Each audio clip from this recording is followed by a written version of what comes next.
Bismillahirrahmanirrahim. Assalamualaikum warahmatullahi wabarakatuh. Alhamdulillah wassalatu wassalamu ala Rasulillah Sayyidina Muhammad ibn Abdullah wa ala alihi wa sahbihi wa man wala wa la hawla wa la quwwata illa billah ma ba'd. Insyaallah dalam kesempatan ini kita akan bercerita tentang bagaimana seorang yang menjaga harga dirinya. Diriwayatkan bahwasanya Yazid bin Muawiyah dia melihat seorang perempuan yang begitu cantik di kota tersebut dan dia tertarik dan langsung jatuh hati kepada perempuan tersebut. Diselidikilah perempuan tersebut, ternyata perempuan itu adalah istri daripada Hatim bin Adi radhiyallahu taala anhu. Tatkala mengetahui bahwasanya perempuan tersebut sudah mempunyai seorang suami, dia sakit. Yazid bin Muawiyah sakit karena merasa tidak terima, ya, karena dia mencintai seorang perempuan yang sudah mempunyai seorang suami. Kemudian Muawiyah memanggil Amr bin As, gubernur Damaskus pada waktu itu, menghadap Amirul Mukminin Muawiyah bin Abi Sufyan radhiyallahu taala anhuma. Kemudian dimintai pendapatlah Amr bin As tentang apa yang terjadi kepada putranya Yazid.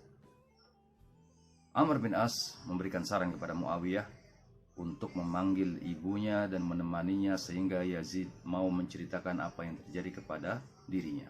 Selama ini dia tidak menceritakan apa yang terjadi kepada siapapun, dia hanya memendam di dalam hatinya. Kemudian dipanggillah ibunya dan diminta untuk mengurus Yazid. Akhirnya Yazid bercerita kepada ibunya dan ibunya menceritakan kepada Amirul Mukminin Muawiyah bin Abi Sufyan radhiyallahu taala anhu. Kemudian dipanggillah Amr bin As. Kemudian dimintai pendapat, wahai Amr bin As, apa yang akan kita lakukan untuk kesembuhan putraku Yazid? Kemudian Amr bin As memberikan saran kepada Muawiyah bahwasannya Amirul Mukminin hendaklah memanggil suaminya atau suami perempuan tersebut, suami daripada Ummu Khalid tadi, ya, ke kota Damaskus yang bernama Adi bin Hatim tadi. Kemudian berilah dia harta yang banyak. Kemudian dipanggillah Adi bin Hatim menghadap Amirul Mukminin dan diberikan harta yang banyak, disambut diberikan harta yang banyak. Kemudian pulang Adi bin Hatim tadi.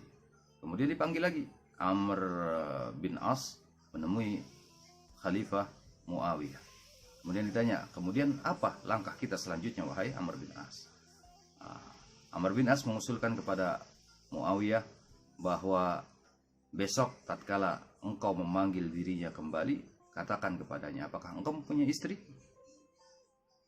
Kalau dia mengatakan dia mempunyai istri, tepuklah kepalamu seakan-akan kamu ini menyesal bahwa dia sudah mempunyai seorang istri. Akhirnya dipanggil lagi besoknya oleh Amirul Mukminin Muawiyah.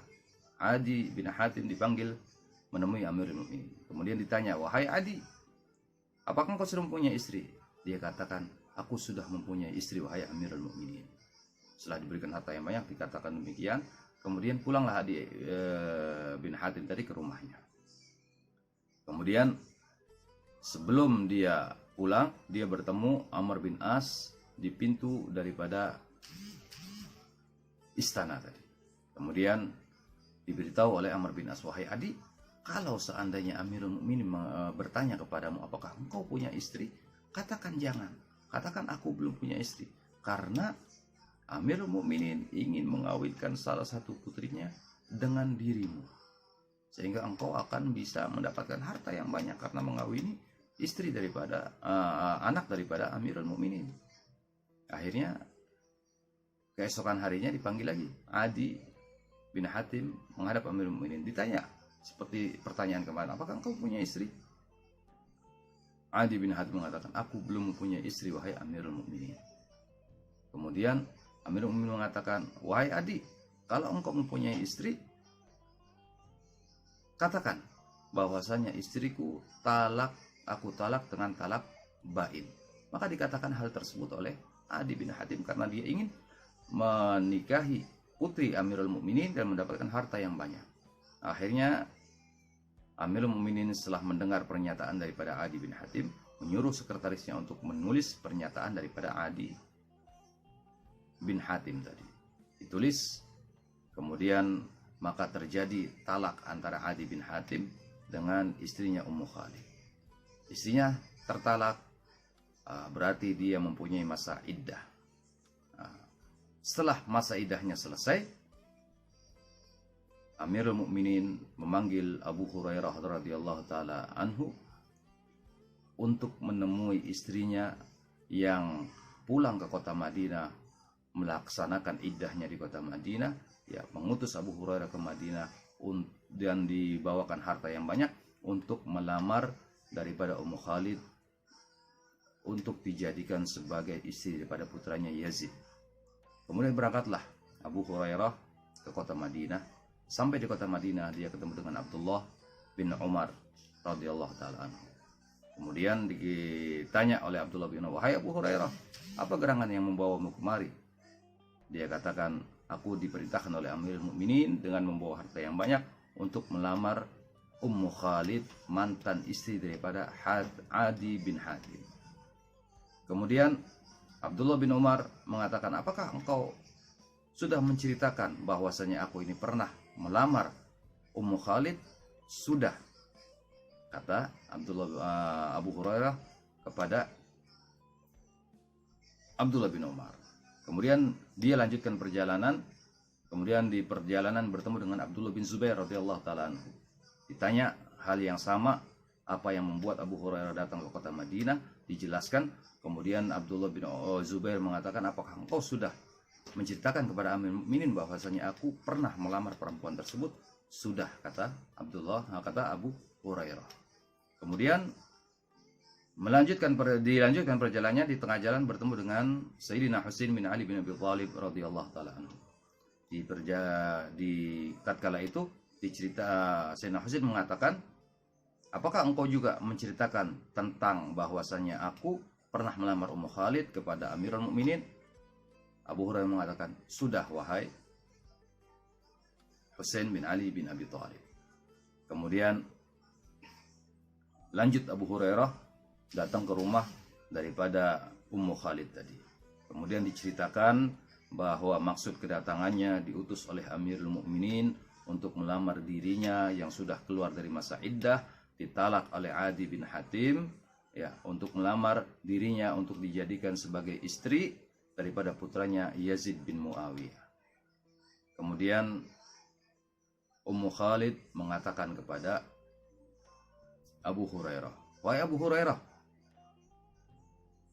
apakah engkau sudah tahu apa yang terjadi kepadaku? Siapa saja yang melamar diriku?" Kata Abu Hurairah, "Aku sudah tahu." "Bagaimana pendapatmu tentang mereka semuanya, wahai Abu Hurairah?" Dikatakan oleh Abu Hurairah, "Satu orang di antara mereka punya dunia tapi agamanya nol." Siapa itu? Yazid bin Muawiyah. Yang dua orang punya dunia, agamanya juga bagus, yaitu Abdullah bin Umar dan Abdullah bin Zubair. Satu orang tidak punya harta, tidak punya dunia, tapi agamanya luar biasa, yaitu Husain bin Ali bin Abi Thalib radhiyallahu taala anhum ajma'in. Kemudian Ummu Khalid berkata kepada Abu Hurairah, "Pilihlah salah satu di antara mereka, wahai Abu Hurairah, untuk aku jadikan sebagai suamiku." Kemudian Abu Hurairah mengatakan, "Aku tidak bisa memilih salah satu di antara mereka. Cuman aku condong dan aku mengajukan kepadamu orang yang pernah bibirnya dicium oleh baginda Nabi Muhammad SAW, yaitu Husain bin Ali bin Abi Thalib, cucu daripada baginda Nabi Muhammad SAW." Akhirnya diterimalah pinangan daripada Sayyidina Husain bin Ali bin Abi Thalib, dan Ummu Khalid menjadi istri Sayyidina Husain bin Ali bin Abi Thalib radhiyallahu taala anhu. Kemudian sudah selesai, ya, Abu Hurairah memberikan harta titipan daripada Muawiyah tadi, menyerahkannya kepada Sayyidina Husain bin Abi Thalib. Pulang Abu Hurairah ke Damaskus menemui Amirul Mukminin Muawiyah. Kemudian Muawiyah mengatakan, "Engkau serahkan hartaku kepada orang yang bukan aku perintahkan, kata Muawiyah.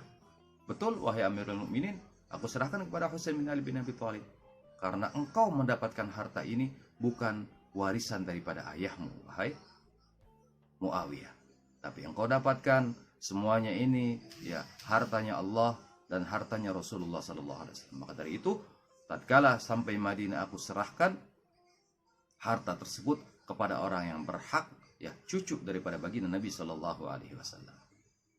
Kemudian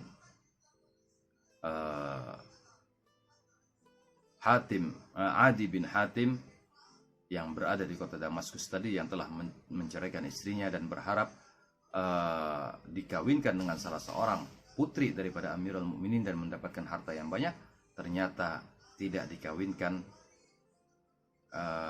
dengan salah satu putri Amirul Mukminin, tetapi dia